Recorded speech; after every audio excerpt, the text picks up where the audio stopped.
하나님의 말씀 에스겔서 3장 16절부터 21절까지 봉독하겠습니다. 에스겔서 3장 16절부터 21절까지입니다. 다 같이 소리를 맞추어서 봉독하지요. 7일 후에 여호와의 말씀이 내게 임하여 이르시되 인자야, 내가 너를 이스라엘 족속의 파수꾼으로 세웠으니 너는 내 입의 말을 듣고 나를 대신하여 그들을 깨우치라. 가령 내가 악인에게 말하기를 너는 꼭 죽으리라 할 때에 내가 깨우치지 아니하거나 말로 악인에게 일러서 그의 악한 길을 떠나 생명을 구원하게 하지 아니하면 그 악인은 그의 죄악 중에서 죽으려니와 내가 그의 핏값을 내 손에서 찾을 것이고, 내가 악인을 깨우치되 그가 그의 악한 마음과 악한 행위에서 돌이키지 아니하면 그는 그의 죄악 중에서 죽으려니와 너는 내 생명을 보존하리라. 또 의인이 그의 공의에서 돌이켜 악을 행할 때에는 이미 행한 그의 공의는 기억할 바 아니라 내가 그 앞에 거치는 것을 두면 그가 죽을지니 이는 네가 그를 깨우치지 않음이니라. 그는 그의 죄 중에서 죽으려니와 그의 핏값은 내가 네 손에서 찾으리라. 그러나 네가 그 의인을 깨우쳐 범죄하지 아니하게 하므로 그가 범죄하지 아니하면 정녕 살리니 이는 깨우침을 받음이며 너도 내 생명을 보존하리라. 아멘. 하나님께서 에스겔에게 주신 사명이 오늘 우리가 같이 읽은 이 부분에 아주 명백하게 기록이 되어 있습니다. 하나님께서 에스겔에게 주신 사명은 가장 간단하게 줄이면 말씀을 전하라 하는 것입니다. 그런데 하나님의 말씀을 대신해서 전하라는 거지요. 그래서 에스겔은 대언자로 부름을 받은 것입니다. 선지자 또는 예언자 이런 표현을 우리가 많이 듣죠. 그런데 성경적으로 보면 하나님의 말씀을 전하고 하나님의 뜻을 전하는 사람, 이 사람을 제일 정확한 말로 번역하면 대언자가 더 적절합니다. 우리나라 말에서, 그러니까 우리 한국말의 번역 문제인데요. 우리말의 번역에서 선지자 그러면 앞선자입니다. 남보다 더 앞서다 이런 거죠. 그리고 지자는 알지자, 그러니까 남보다 더 앞서 아는 사람이다 이런 뜻이죠. 근데 이 말이 하나님의 뜻을 다른 사람보다 더 앞서서 안다, 이 정도면 괜찮아요. 그런데 앞날일을 남보다 더 앞서 안다 이러면 이것은 좀 선지자란 뜻을 좀 곡해하는 게 될 수가 있고요. 그 다음에 예언자, 이 예자도 미리 예자죠. 원자는 말씀 원자고, 그러니까 미리 말한다. 근데 이것도 역시 마찬가지인데요. 하나님의 뜻을 미리 말한다. 다른 사람보다 앞서서 말한다. 예컨대 일이 쭉 다 진행되고 나서 많은 사람들이 아유, 맞아, 하나님의 뜻이 그거였지, 이렇게 많은 사람들이 알게 되는 때가 있겠죠. 그런데 그것보다 훨씬 더 먼저 미리 말한다. 예언자. 이렇게 되면 그거는 맞는 얘기인데, 예언자 이것도 앞날 일을 미리 말한다. 이렇게 생각하면 이거는 또 뜻이 곡해될 수가 있습니다. 하나님의 말씀을 전한다. 이거는 과거 일을 말할 수도 있어요. 예언자들이 이스라엘 민족의 과거 잘못을 책망하고 뭐 이러는 경우 많이 있죠. 또 지금 현재 일을 말하는 경우도 많죠. 사실은 이게 핵심인데요. 그래서 죄를 지적하면서 너희가 돌이켜라. 그러면 언제 돌이키라는 얘기일까요? 그래, 한 2, 3년은 그렇게 살아도 된다. 근데 2, 3년 후에는 돌이켜라. 그렇게 얘기하는 선지자는 아무도 없습니다. 모든 선지자, 모든 예언자의 선포는 현재적입니다. 하나님의 말씀을 듣는 지금이 은혜 받을 만한 때요. 지금이 구원의 때인 거죠. 그래서 지금 돌이켜라 하는 것이니까 현재 일을 얘기하는 거잖아요. 그리고 미래 일도 물론 얘기를 합니다. 앞으로 너희가 이런 일이 일어날 것이다. 또 너희가 돌이키지 않으면 이렇게 될 것이다. 이거는 미래의 일을 얘기를 하는 거죠. 선지자, 예언자, 보통 성경에 그렇게 기록된 그 단어, 그 직책에 연관된 일은 그런 거예요. 그러니까 중요한 것은 현재냐, 과거냐, 미래냐 이게 중요하지 않고 하나님의 뜻을 받아서 전한다. 그러니까 자기에게 하는 게 아니라 하나님의 말씀을 전한다. 이게 이제 핵심적인 뜻이에요. 그래서 제가 드린 말씀대로 사실은 대언자 이 표현이 한글 번역으로는 히브리어 원어를 번역할 때 사실은 제일 정확합니다. 대언 이게 무슨 뜻인가요? 대신할 대자죠. 언자는 말씀 언자고요. 그러니까 선지자나 예언자, 대언자 셋 중에서 말씀 언자가 들어간 단어가 더 좋습니다. 그러니까 선지자보다는 예언자나 대언자, 말씀 언자가 명백하게 들어가 있으니까 하나님의 말씀을 전하는 것이니까 언자가 들어가는 게 더 일단은 좋고, 그리고 예언자 그리고 대언자 중에서 미리 예자가 들어가는 것보다 대신할 대자가 들어가는 게 더 좋습니다. 근데 사람은 참 약하지요. 그래서 제가 이제 드린 말씀처럼 성경적으로 이런 설명을 듣고, 그리고 그렇구나, 하나님이 예언자로 부르신 또는 선지자로 부르신 사람들이 할 일이 그런 거구나, 이런 걸 듣고 이렇게 깨달았어도 사람은 여전히 앞날 일에 관심이 있고 앞날 일을 용하게 알아맞추는 그런 얘기를 들으면 누구나 다 관심이 쏠립니다. 그리고 어떨 때는 혹하고 거기에 푹 빠져버립니다. 이게 인간의 약한 점이죠. 그러니까 성경적인 믿음을 가지면 그렇게 되지 않는데, 신앙생활은 오래 해도 성경적인 믿음을 훈련하지 않고, 또 신앙생활은 오래 했어도 성경적으로 예배를 중심한 훈련을 제대로 하지 않으면 신앙생활 오래 해도 미신적인 믿음에, 기복적인 미신적인 믿음에 빠져 있는 경우가 많이 있습니다. 얼마든지 있을 수 있습니다. 그래서 중요한 것은 하나님의 말씀, 이제 거기에 집중을 하는 거예요. 예수께서 말씀하시죠. 내일 일을 너희가 알지 못한다 말씀하셨어요. 그러니까 내일 일을 알지 못하는 게 성경적입니다. 내일 일을 과도하게 알려고 하는 게 거기서부터 유혹이 시작되는 거예요. 내일 일, 그러니까 미래일, 앞날 일 중에서 사람이 제일 관심 많은 일이 무엇일까요? 사람마다 관심사가 다르잖아요.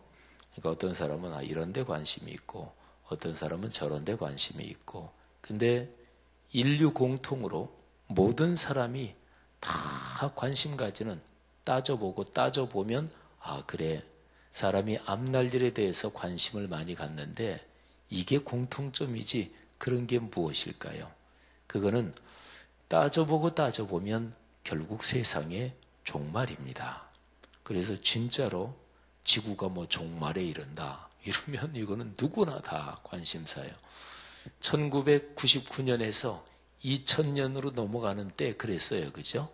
그래서 그때 당시 한참 세상에 종말이 온다, 노스트라다무스의 예언도 언론에 많이 나고, 또 컴퓨터 버그 난다고 그냥 전 세계적으로 굉장히 관심들 가지고 그랬잖아요.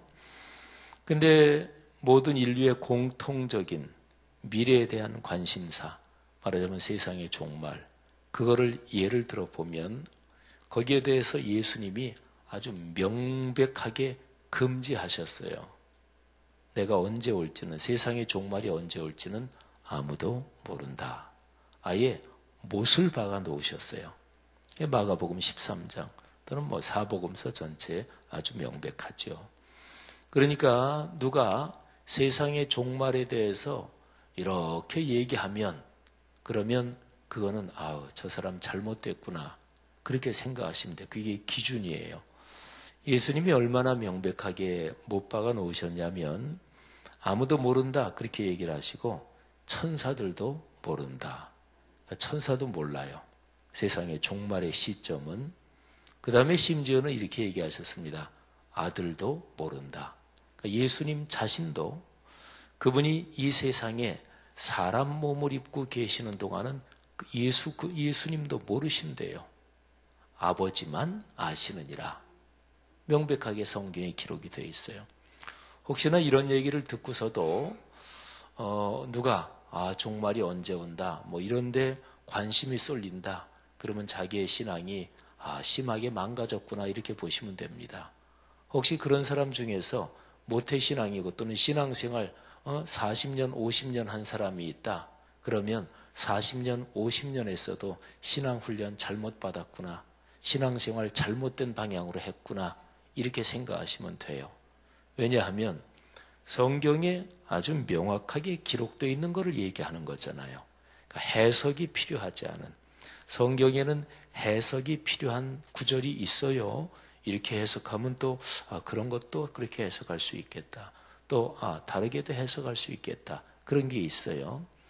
그런데 해석이 필요치 않은 말씀이 있어요. 아주 명백한 말씀이 있어요. 2000년 전에 이 땅에 오신 예수라는 이름을 가지고 계셨던 그분이 구약 성경에서 예언되던 메시아이신가요? 히브리어로 메시아, 헬라어로는 그리스도. 발음은 틀리지만 똑같은 말인데 예수라는 이름을 가진 그분이 메시아 그리스도인가요? 하나님의 아들인가요? 그럼요, 맞죠. 여기에 대해서 해석을 달리할 수 있을까요? 그럴 수는 없어요. 그런데 재림 종말의 때에 대해서 얘기한다면 마가복음 13장에 명백하게 그날과 그때는 아무도 모른다. 천사들도 모른다. 아들도 모른다. 아버지만 안다. 근데 이런 얘기를 듣고도 그리고 이 얘기가 기억에 나요. 머릿속에 기억이 나는데 어느 집회 가서 또는 뭐 신앙생활 같이 하는 어떤 권사님, 집사님, 다른 분들한테 얘기 듣고 어떤 데 말씀이 굉장히 용해. 근데 갔더니 종말이 언제 온다. 그런데 그때 생각이 나요. 우리 목사님이 종말의 때는 아무도 모른다 그랬지. 생각은 나는데 그냥 거기에 빠진다. 그러면 그 사람이 평생 신앙생활 해온 게 잘못 신앙생활을 해와서 그런 거예요. 신앙생활에서는 열심히 중요하지 않습니다. 방향과 올바르게 훈련받는 게 중요합니다. 교회에서 누가 분란 일으킬까요? 열심히 없는 사람은 절대로 분란 일으키지 않아요. 열심도 없는데 뭘 교회 일에 관심이나 있겠어요. 그러니까 교회에서 말썽을 일으키는 사람은 언제나 열심히 있는 사람 중에서 이게 분란을 일으키는 거예요. 열심히 있는 사람 중에서 신앙 잘못 배워온 사람. 그러니까 열심히 하나님을 위한 열심이 아니에요. 자기 자신이 인정받으려는 열심이지. 그 열심이 예수 그리스도의 복음에 대한 열심이 아니에요. 자기 자존심을 위한 열심이지. 그러니까 신앙생활에서는 열심히 한다. 이게 중요하지 않아요. 성경적으로 바르게 깨닫고 이해하고 바르게 신앙을 배우고 훈련하는 게 중요한데 어쨌든 다시금 우리가 앞날일을 알아맞추는 거 여기에 대해서 지금 얘기하고 있잖아요. 그러니까 그중에서 인간 공통의 관심사인 재림과 종말의 때는 아무도 모른다. 아예 예수님이 못을 박아 놓으셨어요. 그러니까 제일 중요한 것은 무엇인가요? 그거는 앞날일이 어떻게 되지? 누가 예언 기도를 용하게 해주는 데 없나? 이거는 벌써 신앙이 약한 거예요. 저는 목사로서 종교 심리를 어느 정도 이상으로 과도하게 이용하면 그거는 목사로서 죄 짓는 거다. 저는 그렇게 생각을 해요. 근데 목회하다 보면 종교 심리를 과도하게 이용하고 싶은 때가 얼마든지 있어요. 종교 심리를 좀 이렇게 저렇게 이용하면 성도들이 거기에 따라오거든요. 영향이 분명히 있어요. 효과가 있어요. 저보다 한참 후배 되시는 어떤 목사님이 다른 사람한테 들은 얘기인데 어느 교회 이제 설립 예배인가 무슨 입당 예배인가 거기 이제 갔는데 그분이 이제 설교 강단에 이렇게 서가지고 제일 처음에 이렇게 서더니 보인다. 보인다. 보여.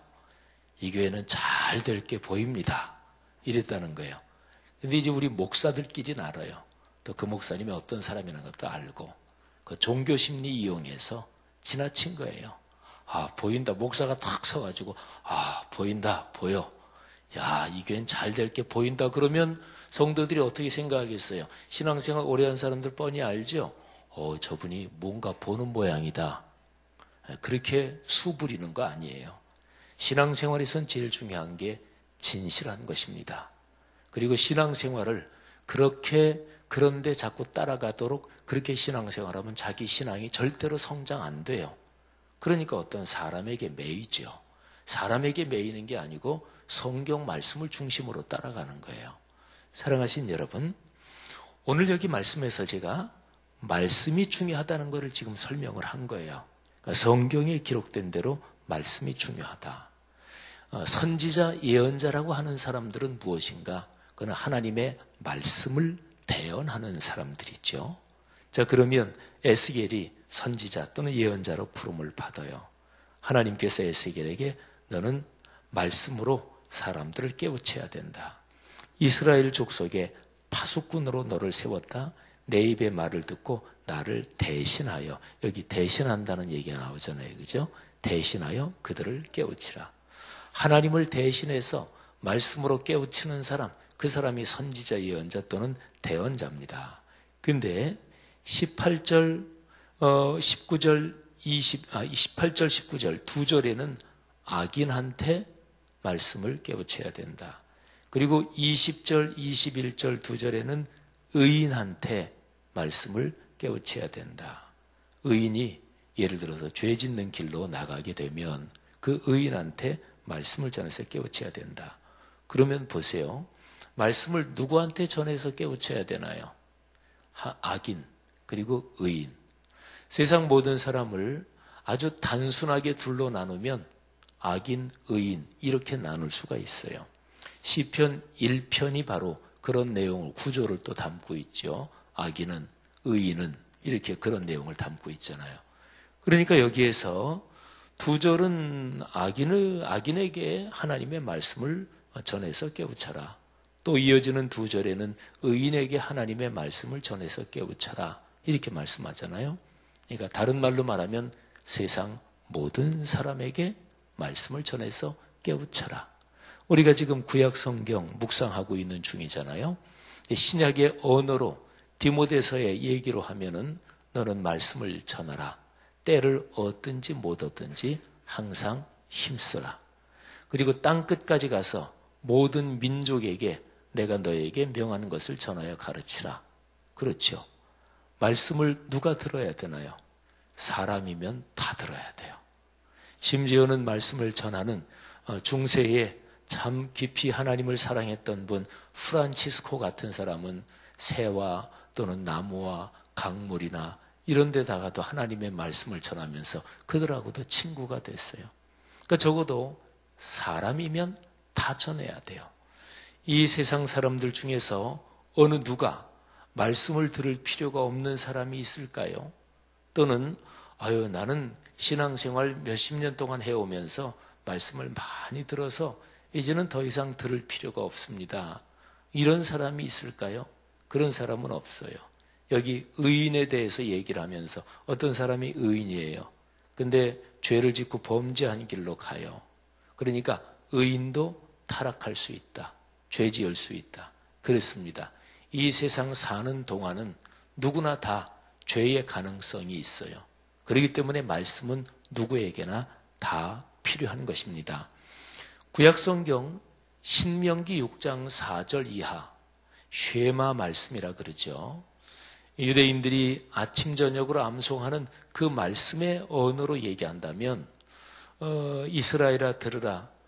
내 하나님 여호와는 오직 하나인 여호와시니 너는 마음을 다하고 성품을 다하고 뜻을 다하여 내 하나님 여호와를 사랑하며 오늘 내가 네게 명하는 이 말씀을 기억하고 가르치라. 그러면서 길에 행할 때든지 집에 있을 때든지 누웠을 때든지 일어날 때든지 이 말씀을 강론할 것이며 이렇게 얘기를 하거든요. 그런 것입니다. 말씀은 누구에게나 필요하고 그리고 언제나 필요하고 그래서 기독교 신앙생활은 말씀과 더불어 살아가는 거예요. 근데 말씀과 더불어 살아간다. 그럴 때 말씀을 듣고 말씀을 대하는 가장 중요한 장소가 그게 바로 예배의 자리인 거죠. 그래서 기독교 신앙은 예배에서 예배로 또 예배로 이렇게 예배를 이렇게 점으로 찍으면서 가는 것이고 예배와 예배 사이는 예배에서 받은 은혜를 따라 순종하며 사는 것이고 그러면 하나님의 말씀을 늘 들으면서 사는 것이니까 그 말씀이 우리의 삶에 복이 되는 거지요. 사랑하는 성도 여러분들이요. 오늘 이 새벽에도 주님의 거룩한 말씀을 듣고 묵상하고 가슴에 끌어안고 우리가 오늘 하루를 걸어갈 것입니다. 여러분 모두에게 말씀으로 주시는 하나님의 은혜와 축복이 넉넉하기를 축원합니다. 그리고 담대하십시오. 말씀을 붙잡은 사람은 하나님과 동행하는 사람입니다. 이 세상 그 어떤 것도 말씀을 붙잡은 사람을 이길 수는 없습니다. 말씀이 천지를 창조하셨고 그 말씀이 세계를 섭리하고 계시고 그 말씀이 모든 것을 결정하는 것이잖아요. 말씀을 붙잡은 사람은 가장 강한 사람입니다. 여러분이 바로 그런 사람입니다. 생활에 이런저런 문제 때문에 고민되기도 하고 또 불안하기도 하고 뭐 그런 문제가 없는 사람이 어디 있겠어요. 근데 그럴 때마다 내게 주신 말씀을 꽉 붙잡으셔야 됩니다. 내게 주신 말씀, 특별히 신앙생활 하면서 내 마음에 다가오고 또 내가 암송하는 말씀이 있잖아요. 이거는 목회자도 마찬가지고 누구나 다 마찬가지예요. 제가 참 좋아하는 말씀 빌립보서 4장 6절 7절 아무것도 염려하지 말고 오직 모든 일에 기도와 간구로 너희 구할 것을 감사함으로 하나님께 아뢰라. 그리하면 모든 지각에 뛰어난 하나님의 평강이 그리스도 예수 안에서 너희 마음과 생각을 지키시리라. 아멘. 저는 이 말씀을 믿어요. 이 말씀을 믿어요. 그러니까 제가 목사로서 이 말씀은 제가 참 좋아하는 말씀이고 아마 예수 믿은 다음 얼마 안 돼서부터 이 말씀을 제가 알고 암송했을 텐데 그러면 제가 예수 믿은 지가 40몇 년 됐는데 40몇 년 동안 이 말씀 끌어안고 살아왔는데 제가 성도들에게 얼마나 많이 얘기했겠어요. 근데 목사로서 제가 성도들에게 얘기하고 그리고 이 말씀을 저한테는 적용을 안 한다.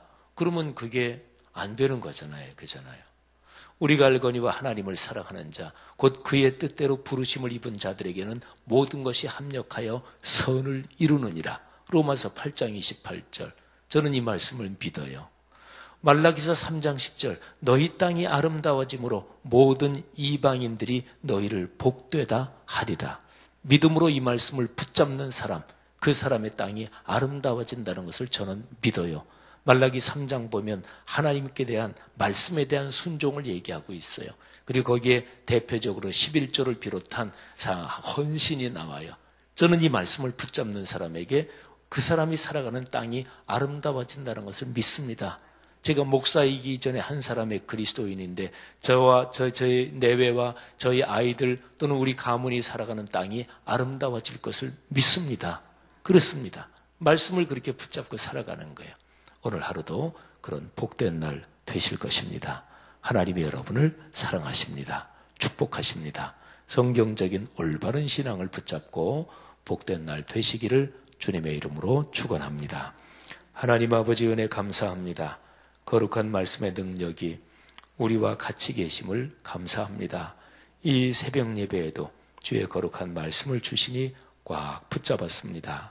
오늘 하루 이 귀한 분들의 내외분과 아들, 딸, 손녀, 손자 그리고 집에 있는 가족들뿐 아니라 군에 가 있는 젊은이 해외 나가 살고 있는 아들, 딸, 손녀, 손자 또는 가족들 하나님이 지켜주시고 악한 자에게서 막아주시고 지켜주시며 하나님께서 열어주시는 건강과 믿음과 그리고 경제력과 대인관계와 사회적인 성취의 복을 주옵소서. 감사합니다. 예수님 이름으로 기도 올립니다. 아멘.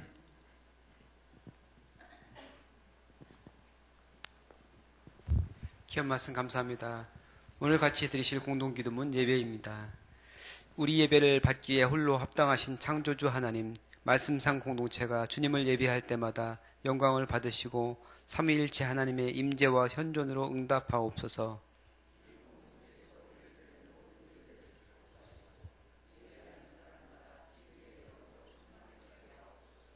주님이 찾으시는 예배자들이 훈련되어 일어나게 하옵소서. 교회에 함께 모여 우러르는 공예배의 거룩한 감동을 세상에 흩어져 섬기고 나누는 삶의 예배로 살게 하옵소서. 아멘. 주기도문 하시겠습니다. 하늘에 계신 우리 아버지, 아버지의 이름을 거룩하게 하시며 아버지의 나라가 오게 하시며 아버지의 뜻이 하늘에서와 같이 땅에서도 이루어지게 하소서. 오늘 우리에게 일용할 양식을 주시고 우리가 우리에게 잘못한 사람을 용서하여 준 것 같이 우리 죄를 용서하여 주시고 우리를 시험에 빠지지 않게 하시고 악에서 구하소서. 나라와 권능과 영광이 영원히 아버지의 것입니다. 아멘. 기도 제목 나누겠습니다. 지금 들은 말씀이 내 삶으로 이어지게 하옵소서. 금요 심야 기도회와 싱크 청년 금요 모임을 통해 세밀한 하나님의 음성을 듣게 하옵소서. 성경 2000 통독을 통해 말씀의 복이 충만하게 하옵소서. 평신도 인문학 독서 모임을 통하여 하나님을 아는 지식에서 자라가게 하옵소서. 각 기관 총회와 연말 사역을 준비하는 손길을 복되게 하옵소서. 말씀 성전 입당 7주년을 준비하며 더욱 힘차게 부흥하는 교회가 되게 하여 주옵소서. 내일 진행되는 성수도 음악회에 은혜가 넘치게 하시고 지역사회를 섬기고 소통하는 계기가 되게 하소서. 지진으로 인해 고통받는 이들을 지켜주시고 북한의 위협으로부터 우리나라를 보호하소서. 기도하시고 또한 계속해서 울렌 솔롱골 위해서 기도하시고 수능본 우리 자녀들을 위해서 기도하시고 또한 여러분 가지고 나오신 기도의 소원 주님께 아뢰신 후에 자유롭게 돌아가시기 바랍니다. 기도하시겠습니다. 하나님 감사합니다. 오늘도 귀한 말씀을 통해서 우리를 깨우쳐 주시니 감사합니다.